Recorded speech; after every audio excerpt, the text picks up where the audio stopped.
नमस्कार, good evening. आज का हमारा जो डेमो क्लास है वो जेमिनी एस्ट्रोलॉजी पर है।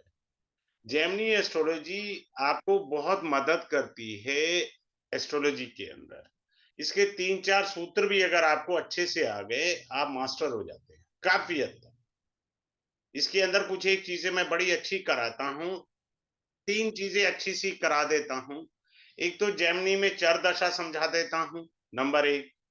फिर क्या करता हूँ, वैदिक दशा जो होती है, वैदिक दशा को योगिनी दशा से एलसीएम निकालना भी सिखा देता हूँ। योगिनी दशा के साथ वैदिक दशा जो आपकी विश्वंदरी दशा है, उससे एलसीएम टाइम को अच्छा कब इवेंट होगा वो तक निकाल करके सिखा देता हूँ। चलिए अब शुरू करते हैं चार्ट से। देखिए, जेमिनी जो है वो 7 कारक पर टिकी होती है। किस पर टिकी होती है? 7 कारक होते हैं जेमिनी में। अब मैं बताता हूँ 7 कारक। अब देखिए, पहला होता है आत्म कारक। इसमें राहु केतु नहीं लेना हमें डिग्री में। सिंपल सी बात है, राहु केतु नहीं लेंगे। आत्म कारक लेंगे, जो भी हाईएस्ट डिग्री पर होगा वो आत्म कारक होगा। क्लियर है? चाहे वो 12 डिग्री का, वो हाईएस्ट है ना, बस यहां तक देखना हमने। उसके बाद आता है अमात्य कारक। जो आत्म कारक होता है वो सेल्फ के बारे में बताता है। अमात्य कारक हमारे प्रोफेशन के बारे में बताता है। उसके बाद क्या आता है? भात्र कारक, जो सिबलिंग के बारे में बताता है। जैसे हमारा थर्ड हाउस होता है ना, सिबलिंग हो गया, कम्युनिकेशन हो गया, ट्रैवलिंग हो गया, ठीक वैसे ही भात्र कारक होता है। उसके बाद आता है मात्र कारक। मात्र कारक क्या होता है? मदर है, प्रॉपर्टी है, व्हीकल है, इन सबके बारे में मात्र कारक बताएगा। उसके बाद आता है पुत्र कारक। पुत्र कारक जो होता है, आपकी इंटेलिजेंसी, आपका आईक्यू लेवल जो है वो बताता है। क्लियर है? उसके बाद आता है ज्ञाति कारक। ये जैसे हमारा छठा घर होता है ना, रोग ऋण रिपु शत्रु, ये प्रॉब्लम्स के बारे में या संघर्ष के बारे में बताता है। सिंपल सी बात है। अब आ जाइए उसके बाद आता है दारा कारक। जैसे हमारा सेवंथ हाउस होता है, स्पाउस, बिजनेस, सेवंथ हाउस, ये उसके बारे में बताता है, स्पाउस। क्लियर? ये 7 कारक होते हैं डिग्री के अकॉर्डिंग। देखिए, सॉफ्टवेयर में आपको सब लिखे हुए मिल जाएंगे। नहीं भी लिखे हुए मिलते, ये देखो, ये डिग्री लिखी हुई है। हाईएस्ट डिग्री पर कौन है? 29 डिग्री का मंगल है हाईएस्ट डिग्री पर। तो ये आत्म कारक बन गया। हाईएस्ट डिग्री ये लिखा हुआ, मंगल के आगे आत्म कारक। सिंपल सी बात है, आत्म कारक लिखा हुआ है। अब अगर आत्म कारक जो है वो हमारे पास्ट लाइफ के बारे में भी बताता है, वो मैं क्लास में थोड़ा बताऊंगा, यहाँ से एक दो का मैं पूछ भी लूंगा। वैसे जैसे किसी का अगर मंगल आत्म कारक है, तो इसका अर्थ है कि पिछले जन्म में उस जातक ने झगड़े बहुत किए। इस जन्म में वो झगड़ों से बचना चाहता है। He is not interested in any kind of a quarrelling. उस तरफ जाएगा ही नहीं। अब किसी का आत्मकारक सूर्य ही निकल आए, तो ऐसा जातक जो होता है, दो आदमियों का काम अकेला करने की ताकत होती है। बस एक ड्रॉबैक है, ही शुड बी फ्लेक्सिबल। उसमें बस ईगो आ जाती है। ईगो दिक्कत करेगा। तो फिर से समझ आ गया? सिंपल सा आत्मकारक वगैरह। आगे चले। अब हमारे को कारक ढूंढ लिए। कारक ढूंढने के बाद हमें कारकांश कुंडली बनानी होती है। जैसे हमारा ये D1 चार्ट है, वैसे ही हमको कारकांश कुंडली बनानी है। अब आप देखिए, मंगल जो हाईएस्ट डिग्री का था वो बैठा कहाँ था? ये बैठा है 3 नंबर राशि में। तो 3 नंबर राशि जो है आपका कारकांश लगन बन गया। इसको रोटेट कर देंगे, 3 नंबर को यहां लिख देंगे, 3 नंबर यहां लिख देंगे।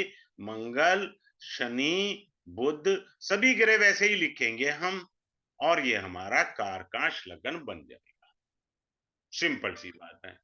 अब जो इसके अंदर होता है, क्या कहते हैं,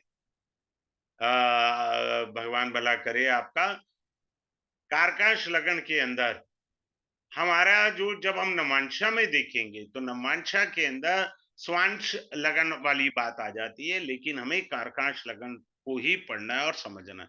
कारकांश लगन से बनने वाले राजयोग बहुत इंपॉर्टेंट रोल अदा करते हैं। क्लियर? ऐसे चलना है। अब मैंने अभी आपको कारक बताए थे। क्लियर है? अब हम ढूंढते हैं यहाँ पर कि दारा कारक कौन है, और दारा कारक जो है इनका जो है वो वीनस है, और ज्ञाति कारक बुध है। वीनस और बुध, ठीक है, अलग आ गया। चलो वो मैं दूसरा अलग कुंडली पर लेकर कर लूंगा। अब आते हैं यहाँ पर दृष्टियां पराशरी एस्ट्रोलॉजी की तरह नहीं होती। यहाँ दृष्टि होती है चर राशि। ओहो, गलत लिखा गया। चर राशि में बैठा ग्रह स्थिर राशि को देखेगा, और स्थिर राशि कहाँ देखती है? चर राशि को। और द्विस्वभाव कहाँ देखती है?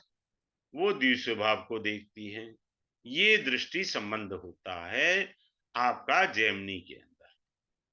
अब देखिए, ये चर राशि में वीनस बैठा है, तो स्थिर राशि में बैठे ग्रह को देखेगा।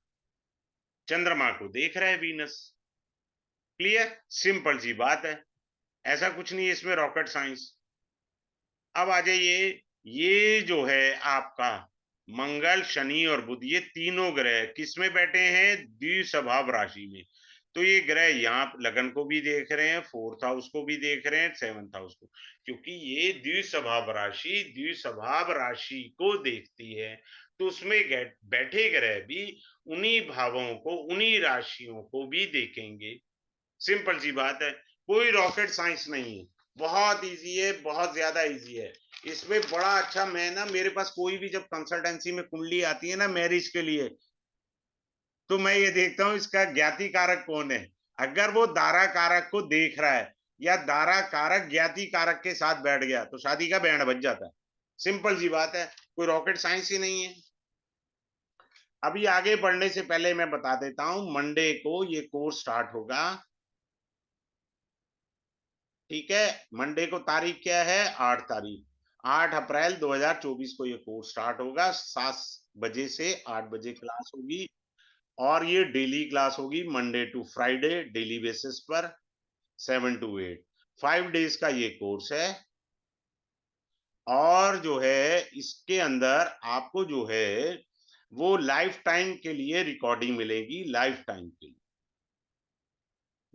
के लिए रिकॉर्डिंग। फी इसका जो है 2345 है। ठीक है, इसका फीस है। तो आप इसे करेंगे, बहुत सारे दिव्य चक्षु खुलते हैं।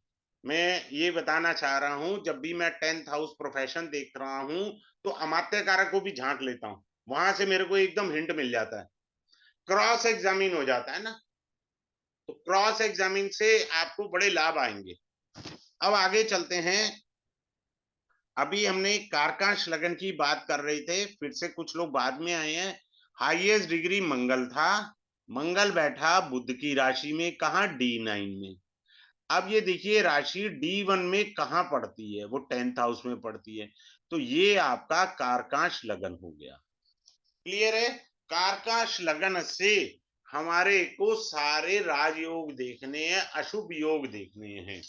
सिर्फ योगों को पढ़ना है और कुछ नहीं करना। हमें हमें क्या करना है? योगों को पढ़ना है। मैं रोटेट कर देता हूं कैसे बनता है कारकांश। जो अच्छे इंटेलिजेंट लोग होंगे वो सीख गए यहीं पर ही। अब मैंने इसको रोटेट कर दिया। अब ये देखिए, ये हमारा कारकांश लगन बन गया। 3 नंबर को हमने यहां कर दिया, तो हमारा क्या बना? कारकांश लगन बन गया। ये कारकांश लगन है। तो कारकांश लगन से 5th house, 9th house, 10th house, 11th house बहुत ज्यादा इंपॉर्टेंट रोल अदा करते हैं। ठीक। अब कारकांश लगन को शनि और बुध देख ले, या तो बाई चांस बैठे हुए, तो आदमी को नेम फेम देने का प्रयास करते हैं। कारकाश लगन के लगन को या 10th हाउस को शनि और बुध दोनों चाहिए। क्लियर है? इसी तरह कारकाश लगन को चंद्रमा और शुक्र दोनों चाहिए। या तो बैठ जाएं या कारकाश लगन को देख लें, या कारकाश लगन से 10th हाउस, कारकाश लगन हमने ये बनाया तो अब 10th हाउस हमारा ये हो जाएगा, इसको चंद्रमा और शुक्र देख लें तो जगत प्रसिद्धि का योग बन जाता है। बात क्लियर है? अब ये कारकाश लगन से 5th हाउस, 9th हाउस और 11th हाउस हमारे को लाइफ में अपलिफ्टमेंट देते हैं जब भी इन राशियों की दशा होती है। यहाँ पर राशियों की दशा होती है। देखिए अभी आएगा, आगे मैं बता देता हूं, लेकिन फिर भी मैं दिखाता हूं आपको राशि की दशा। ये देखिए, एक सेकेंड, दशा आया, अदर दशा, ये चर दशा आई, ये चर दशा होती है। ये देखिए, ये दशा आई सेजिटेरियस, स्कॉर्पियो, ये दशा है। इन दशाओं को हम लेके चलेंगे, ठीक है ना। अभी जातक की दशा क्या चल रही है? जैमिनी की दशा चल रही है, जो चलेगी कब तक? 33 तक चलेगी, जैमिनी की दशा चल। तो दशा से भी समझाना है, ठीक है। जैमिनी क्या है? कारकाश लगन की ही दशा चल रही है, जो कि अच्छी दशा है, वेरी गुड दशा। और उसमें सबसे इंपॉर्टेंट पॉइंट, आत्म कारक बैठा है। तो जिसमें आत्म कारक बैठा हो उस राशि की दशा शुभत्व प्रदान करती है। सिंपल सी बात है। आगे चलते हैं।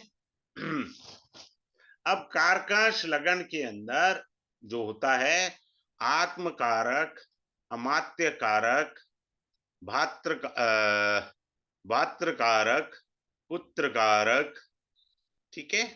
अगर ये ग्रह आपस में, कारक वाले ग्रह देखे एक दूसरे को या इकट्ठे बैठ जाएं, they are creating a Rajyoga. Simple सी बात है, राजयोगा क्रिएट कर देंगे। अब आप देखिए, कारकाश लगन से 12th हाउस में इनके सूर्य और केतु बैठे हुए हैं, ठीक है। अगर मान लीजिए इसकी जगह बृहस्पति या चंद्रमा हो तो जातक भगवान की पूजा अर्चना करके अपना मोक्ष प्राप्त कर सकता है। कारकाश लगन से 12th हाउस में आइदर जुपिटर और मून इज देयर। क्लियर है? अब आ जाइए, मान लीजिए कारकाश लगन से 5th हाउस में राहु बैठ जाए, इस पर मंगल की दृष्टि आ जाए। राशि कौन सी थी? चर राशि।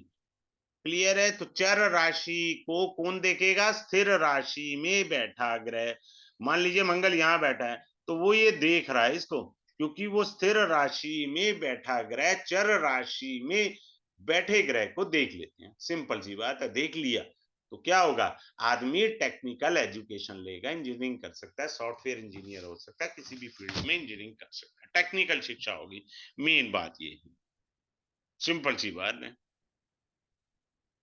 अब मान लीजिए हमारा ये कारकांश लगन आया, यहाँ मान लीजिए किसी का जुपिटर और मून बैठा है, तो आपको पत्नी जो है अति सुंदर, गुणवान, सुशील, जो जितना कुछ व्याख्या है ना वो सब गुण उसमें मिलेंगे, क्योंकि वो कारकांश लगन से 7th हाउस में बैठे हैं। सिंपल सी बात है। आगे चलते हैं। अब मान लीजिए कारकांश लगन है हमारा ये, इसमें मान लीजिए चंद्रमा होता, कारकांश लगन में चंद्रमा होता, राशि कौन सी है? द्विषभाव। मंगल यहां बैठ जाता, मान लीजिए, मैं जानबूझ के दूसरी जगह बिठा रहा हूं। द्विस्वभाव राशि द्विस्वभाव को देखेगी तो आदमी को कोई जटिल रोग होगा जो इजीली रिकवरी पर नहीं आएगा। ये रोग के बारे में ऐसे बताता है। मैंने सूत्र भी देता जा रहा हूं, ऐसे बहुत सारे सूत्र मैंने पढ़ाने हैं आपको। क्लियर है? अब क्या होता है, कारकांश लगन में मान लो सूर्य बैठ जाए, ये कारकांश लगन है आपका, सूर्य बैठ जाए तो संभावनाएं काफी हाई हो गई, आप गवर्नमेंट से जुड़ेंगे, गवर्नमेंट जॉब हो सकती है, गवर्नमेंट के ठेकेदार हो सकते हैं, बड़े अधिकारियों से आपकी जान पहचान हो सकती है, मतलब नेता लोग जान पहचान में हो सकते हैं। अगर कोई पॉलिटिक्स में है तो उसको आगे बढ़ने के मौके मिलेंगे, क्योंकि कारकांश लगन में सूर्य आके बैठ गया। तो इस तरह से हम कारकांश लगन को पढ़ेंगे। क्लियर है? आगे चलते हैं अच्छे तरीके से। अब मान लीजिए कारकांश लगन में सूर्य और राहु इकट्ठे बैठ गए, हमें बाकी प्लेनेट भी देखने हैं। बेसिकली ये एक डॉक्टर का योग बनता है। जब मैं नाड़ी पढ़ाता हूँ ना, तो नाड़ी में कहता हूँ ये सुई है, नीडल है, और ये पीछे इंजेक्शन है। इंजेक्शन होता है ना, उसको प्रेस करके हम करते हैं, तो इसमें दवाई होती है। ये जब मैं नाड़ी पढ़ाता हूँ, बड़े प्यार से अच्छे से सिखा देता हूँ, मास्टरी हो जाती है, बड़े लोग तरक्की करके, मुझे खुशी होती है। ये जो दवाई है वो राहु होती है। This needle is being called a Ketu. Simple. तो मेरा जब क्लास में रिदम बनता है, तो मेरी क्लास ज्वाइन करने का एक विशेष लाभ ये होता है कि मैं अपना 24 साल का एक्सपीरियंस भी शेयर करता हूँ आपसे। और रिदम होता है, अच्छे लोग जुड़ते हैं, तो मैं कई एक्स्ट्रा चीजें पढ़ाता हूँ। ऐसा नहीं है मैं लिमिटेड ही पढ़ाऊंगा ना, एक्स्ट्रा ही पढ़ाता हूँ। ये मेरा गुण धर्म है। अभी मैं आपको डेमो दे रहा हूँ, जेमिनी के बीच में मेरा दिमाग चल गया, नाड़ी का सूत्र याद आ गया, तो नाड़ी मैंने बोल दी। तो ऐसा कुछ नहीं होता मेरा। तो मेरा प्रयास रहता है मैं अपना एक्सपीरियंस भी दूं आपको, आप आगे बढ़िए। मेरे कई स्टूडेंट हैं, मैं नाम लेना चाहूंगा। एपी कुमार जी बेंगलोर से हैं, इज एन सॉफ्टवेयर इंजीनियर। मेरे से ज्यादा वो जो है कंसल्टेंसी चार्ज करते हैं, मैं प्राउड महसूस करता हूं उन पे। मेरे एक नितिन चतवार है, प्रश्न कुंडली में मास्टरी उन्होंने कर रखी है, अच्छे अच्छे एक्सपर्ट को धो देते हैं। पीछे उन्होंने अपना एक मैसेज भेजा था, मेरे को बड़ी दिली खुशी हुई। मैं तो नाम लेता हूँ भाई, तरक्की करी है उन्होंने, मेहनत करी है।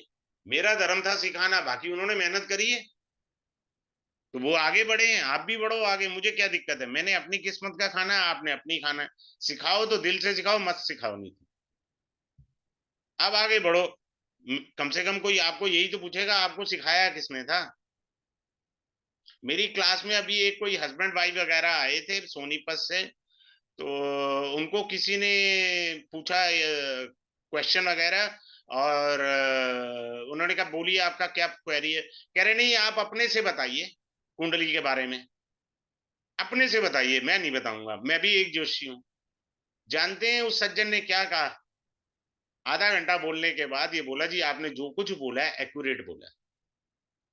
कह रहे जो भी आपके गुरु हैं मैं उनको प्रणाम करता हूँ। उन्होंने मेरे को वो होता है ना व्हाट्सएप पर रिकॉर्डिंग करके भेजना, वो भेजा, तो वो अच्छा लगा। आप बढ़ो आगे, आप भी करो तरक्की, क्या दिक्कत है। अब आगे चलते हैं। कारकाश लगन के अंदर 10th हाउस में मान लीजिए मंगल आ जाता है,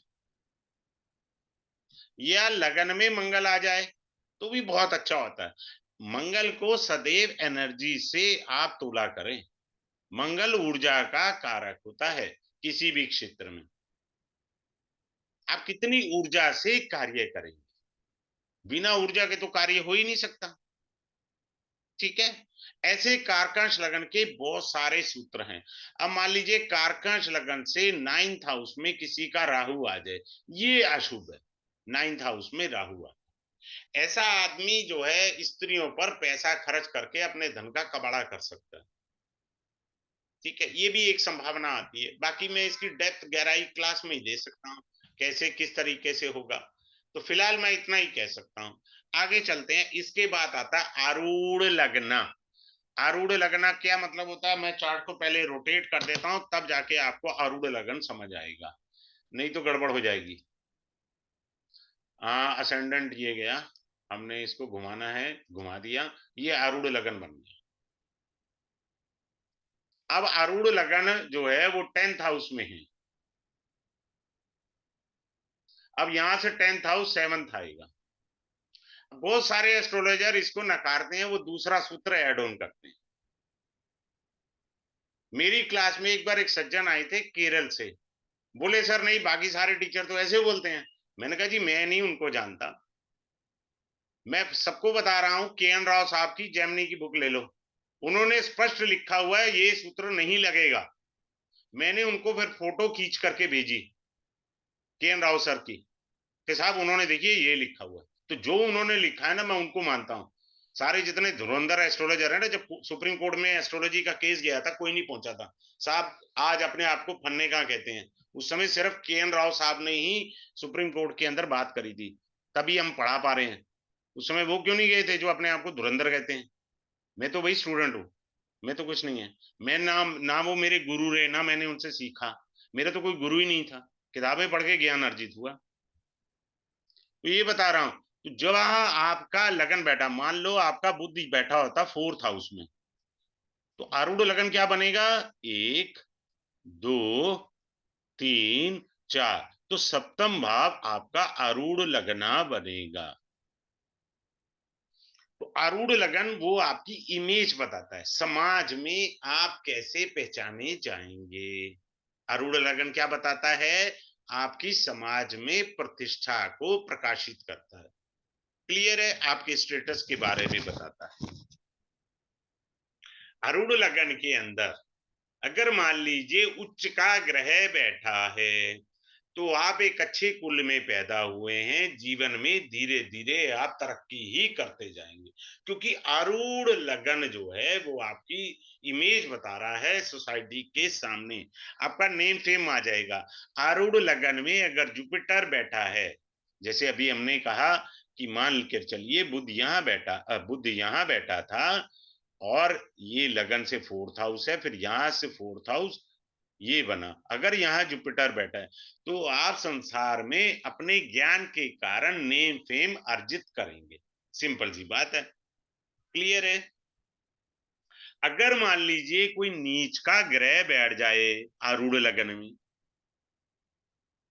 तो आप एक गरीब परिवार में पैदा हुए हैं, और मरते दम तक, सीधी बात कह रहा हूं मैं, चाहे पीड़ा लगे किसी को, संघर्ष से गुजर जाएगा, सारा जीवन संघर्ष में गुजर जाएगा अगर नीच का ग्रह आरूढ़ लगन में आ गया। तो एक ये चीज होती है, इसमें बहुत सारे सूत्र हैं जो मेरे को आपको पढ़ाने हैं। आरूढ़ लगन को अगर शुभ ग्रह देख रहे हैं, तो जीवन में जल्दी अपलिफ्टमेंट आराम से आ जाता है। अब एक और बात बता रहा हूं। आरूढ़ लगन हमने कहा ये बना हमारा, हमने बुध यहाँ रखा, क्योंकि लगन का स्वामी था इसलिए बुध यहाँ आया, हमने कहा बुध यहाँ रखा, और ये हमारा आरूढ़ लगन हुआ। आरूढ़ लगन ये वन हुआ, तो वन ये हुआ, तो 11वां घर ये बना। आरूढ़ लगन से 11वां घर ये बना। अगर आरूढ़ लगन से 11वें घर में चंद्रमा बैठा, अभी आप अपनी कुंडली खोल करके चेक कर लो, आरूढ़ लगन मैंने बता दिया कैसे बनता है, कैसे सीखा जाता है। अच्छा, सॉफ्टवेयर का गलती से भी मत निकालना, वो सारे गलत हैं, चेक कर लेना। मैं तो मैनुअली सिखा देता हूँ, अपने पास इतना नहीं है भैया, मैं तो मैनुअली करता हूँ सारा, आत्मकारक मात्यकार, अपने कोई जरूरत नहीं है सॉफ्टवेयर की, सिर्फ दशा देखने के लिए सॉफ्टवेयर चाहिए, दैट्स ऑल। अब ये 11वें घर में आरूढ़ लगन से अगर चंद्रमा बैठा है, तो बचपन से लेके आज तक, जब तक आपकी माता जीवित हैं, आपको आउट ऑफ द वे जाके पैसे देंगी, आपकी आउट ऑफ द वे जाके हेल्प करेंगी, चाहे उसके 6 बच्चे हों, पर आपको ज्यादा चाहेगी। क्यों? क्योंकि आपके आरूढ़ लगन से 11th हाउस में मून है। अच्छा, उससे और क्या फायदा होगा? उससे ये फायदा होगा, चंद्रमा इज द कारका फॉर द सोसाइटी, सोसाइटी का कारक हुआ, तो सोसाइटी के अंदर आपको कहा जाएगा भाई साहब आप कैशियर बन जाइए, आप सेक्रेटरी बन जाइए एसोसिएशन के, आप प्रेसिडेंट बन जाइए, समाज में आपको पकड़ के अपलिफ्ट कर देगा, समाज आप ही को पकड़ देगा, आपको कोई एफर्ट ही नहीं करना, क्योंकि आपका मून था। सिंपल सी बात है। अगर इसकी जगह किसी का सूर्य होता, चंद्रमा की जगह सूर्य होता, तो गवर्नमेंट से आपको लाभ है, पप्पा से लाभ है, सरकार से लाभ है, पप्पा से लाभ है। तो ऐसे कई प्रकार की चीजें हैं। दूसरा क्या है, मैं इसको मिटा देता हूं, खिचड़ी पक जाएगी। आरूढ़ लगन से यहाँ पर 12वें घर में मान करके चले शुक्र बैठा है, तो आपका खर्चा मनोरंजन पर, एंटरटेनमेंट पर होगा। अब यंग लड़का 20-22 साल का, तो मूवी देखेगा, गर्लफ्रेंड के साथ घूमेगा, उसका वही एंटरटेनमेंट है। क्लियर है? पार्टी हो गया, होटल्स में जाना हो गया, ट्रैवलिंग हो गया, वीनस है, वो लाइफ को एंजॉय करना चाहेगा। तो आरूढ़ लगन से 12th हाउस में कौन से ग्रह बैठे हैं? क्लियर है? आरूढ़ लगन से हमें धन योग भी देखनी है। धन योग कौन से देखने हैं? 9th और 10th हाउस में युति हो जाए। देखिए एक बार मैं दोबारा बता देता हूं। आरूढ़ लगन ये हुआ, तो इसमें 10th हाउस ये बना, आरूढ़ लगन से 9th हाउस ये बना, ये दोनों लॉर्ड इकट्ठे कहीं पे भी बैठ जाएं, इट गिव्स अ धन योगा, ये आपको धन देने में काफी आगे आएंगे, ये धन योग बन जाता। क्लियर है? सिंपल सी बात है। अब मैं आपको कुछ थोड़ा सा बताना चाहूंगा। अब हमारा बेडरूम के लिए उपपद लगना होता है। उपपद लगना क्या होता है, ये जो 12th हाउस है ना, इसका लॉर्ड कौन है, सूर्य। सूर्य कहाँ बैठा हुआ है, ये 9th हाउस में बैठा, लगन से 9th हाउस है ना, ठीक है। अगर यहां से गिनेंगे 1 2 3 4 5 6 7 8 9 10, 10वें घर में बैठा है। अब यहां से फिर 10वां घर ले लो, 12 11 10, तो ये आपका क्या आ गया, उपपद लगना। उपपद लगना जो होता है हमें मैरिड लाइफ को देखने के लिए होता है। अगर अशुभ ग्रहों का संबंध हो गया तो आपका गृहस्थ आश्रम गया। यहाँ जुपिटर बैठा by chance, very good, by chance बहुत अच्छा प्लेनेट बैठा हुआ है उपपद लगना में। तो उपपद लगना के अंदर हमको बहुत सारी चीजें देखनी है। उपपद लगना से सेकंड हाउस ये बनता है, ये लगन बना तो सेकंड हाउस ये बना, ये 12वां घर बनेगा उपपद लगन से, ये सेकंड बनेगा।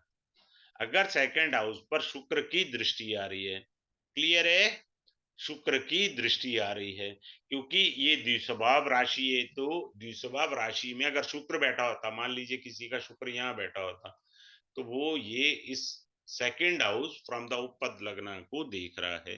तो ऐसा आप आराम से कह सकते हैं आपका गृहस्थ आश्रम बहुत सुख शांतिमय है, कोई झंझटबाजी नहीं है, सिंपल सी बात है। इस तरह से मेरे को सूत्र पढ़ाने हैं इसके, क्लियर है।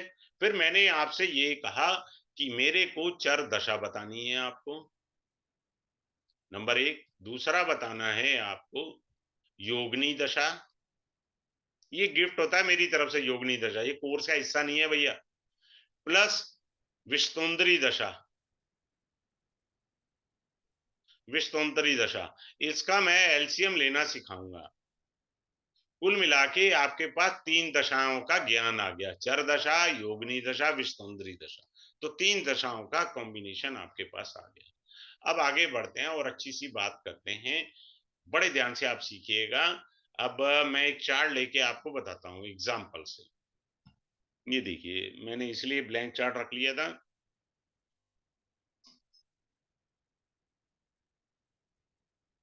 मान लीजिए यहाँ बृहस्पति बैठा है, मान लीजिए यहाँ चंद्रमा बैठा है, मान लीजिए यहाँ शुक्र बैठा है, और शुक्र जो है आपका मान लीजिए दारा कारक निकल आया, यहाँ लिख देते हैं, चलो दारा कारक निकल आया, चंद्रमा ज्ञाति कारक निकल आया, और बृहस्पति अमात्य कारक निकल आया। अमात्य कारक किसको बताता है, प्रोफेशन को। ज्ञाति कारक किसको बताता है, प्रॉब्लम एरिया को। ये किसको बताता है, स्पाउस को। सबका नाश पिटा पड़ा, क्योंकि द्विस्वभाव राशि द्विस्वभाव को देख रहे हैं। तो ज्ञाति कारक की दृष्टि दारा कारक पर भी चली गई और अमात्य कारक पर भी चली गई। मैं तो सिंपल शॉर्टकट, कोई भी कुंडली आती है सबसे पहले ये देखता हूं कि ज्ञाति कारक बैठा किसके साथ है, या ज्ञाति कारक देख किसको रहा है। दृष्टि जो देखनी है आपने, राशि की दृष्टि देखनी है, ना कि अपने एंगल से देखना है। तो यहाँ पूरा उसका कैरियर, उसकी मैरिड लाइफ सारी खराब हुई पड़ी है, सिंपल सी बात है, क्लियर है। चलिए एक कारकांश लगन का चार्ट लेते हैं। कारकांश लगन बनाया, वो मैंने आपको सिखा दिया था। कारकांश लगन बनानो,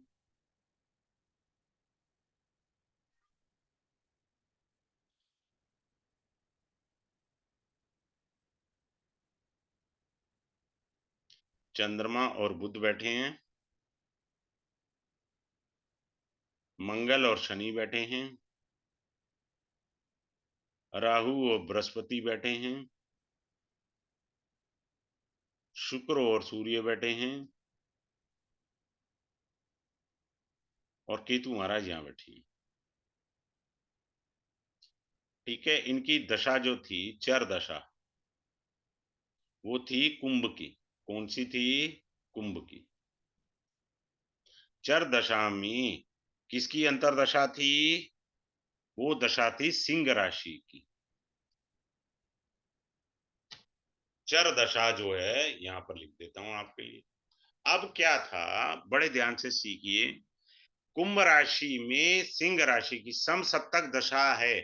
समसप्तक दशा हो, या आपको वैदिक एस्ट्रोलॉजी आती है, आमने सामने बैठे ग्रहों की दशा हो, समसप्तक ग्रहों की दशा हो, कोई ना कोई मेजर इवेंट लाइफ में होगा ही होगा। बात क्लियर है? कोई बड़ा मेजर इवेंट होगा ही होगा। किस लिए होगा? क्योंकि समसप्तक 180 डिग्री पर है, म्यूचुअल एस्पेक्ट पर है। अब यहाँ पर सूर्य हमारा कौन है? वो है दारा कारक। क्लियर? वो बैठा है चर राशि में। चर राशि किसको देखती है? स्थिर राशि को। देख लिया? अब हमारी दशा किसकी थी? कुंभ की थी। ये कुंभ की दशा थी हमारी, और ठीक उसके सामने वाली सिंह राशि की दशा थी। और बाई चांस दारा कारक की दृष्टि भी आ रही थी। किसकी आ रही थी? दारा कारक की दृष्टि। तो विवाह हो गया, बात खत्म। अब आ गया कुंभ राशि में मीन राशि की अंतरदशा चल रही थी। कुंभ राशि में ये रही मीन राशि। मीन राशि की अंतरदशा चल रही थी। सिंपल सी बात है। अब आगे चलते हैं, इसको समझना है कि इसमें क्या होगा। अब ये जो बुध था वो पुत्र कारक है। बड़े ध्यान से सीखिए। बुध क्या है? पुत्र कारक। बुध जो है द्विस्वभाव राशि में बैठ के द्विस्वभाव राशि को देख रहा है, और किस चीज का कारक है? पुत्र कारक। तो यहाँ बच्चे को संतान पैदा हुई। अब वो मेल है या फीमेल, वो अलग चीज है भैया। पुत्र कारक अर्थ नहीं है कि पुत्र पैदा होगा। पुत्र कारक अर्थ होता है संतान। तो संतान उत्पन्न हुई, आराम से बता दिया हमने। क्या दिक्कत है? इजीली हो गया। ठीक है। अब इसके अलावा जो मुझे, ये मैं चार्ट दूंगा, पढ़ाऊंगा। इसके अलावा योगिनी दशा के अंदर क्या है? चंद्रमा को बोला जाता है मंगला, सूर्य को बोला जाता है पिंगला, बुध को बोला जाता है भद्रिका। ठीक है। शनि को बोला जाता है उल्का, बृहस्पति को बोला जाता है धान्य, मंगल को भ्रामरी बोलते हैं,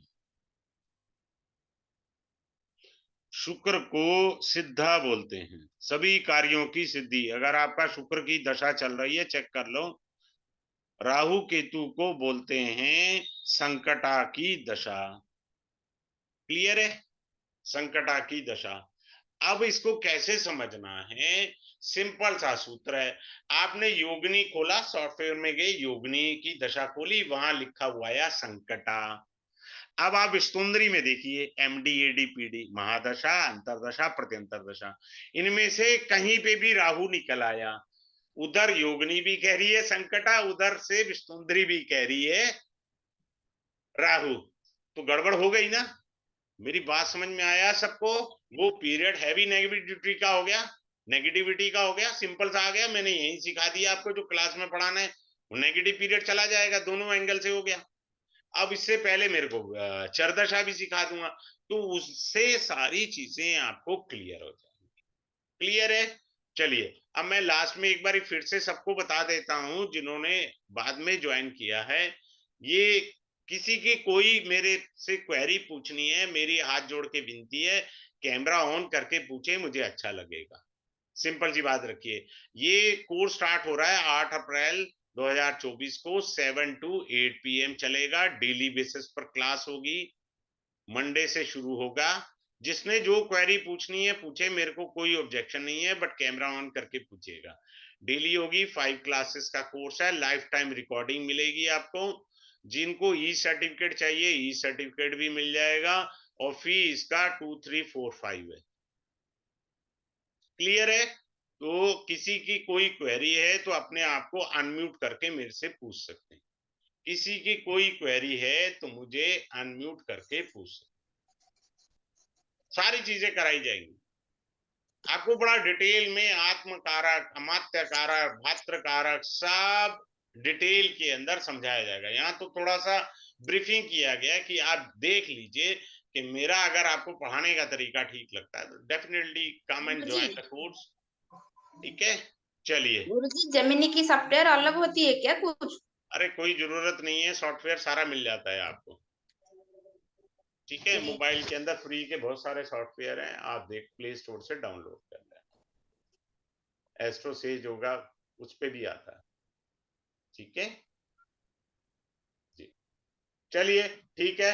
have a good day, thanks a lot for all of you भैया joining this webinar. Thanks a lot once again to you.